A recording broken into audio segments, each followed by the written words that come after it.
বাংলাদেশের মতো চীনেও মানুষ হাজার বছর ধরে ধান চাষ করে আসছে।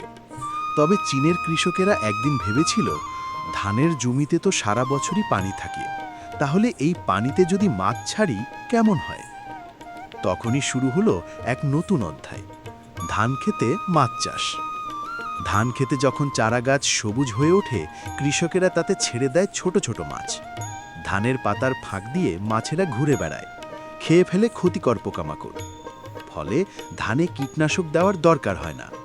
মাছের মলমূত্র আবার সার হয়ে যায় ধানের জন্য।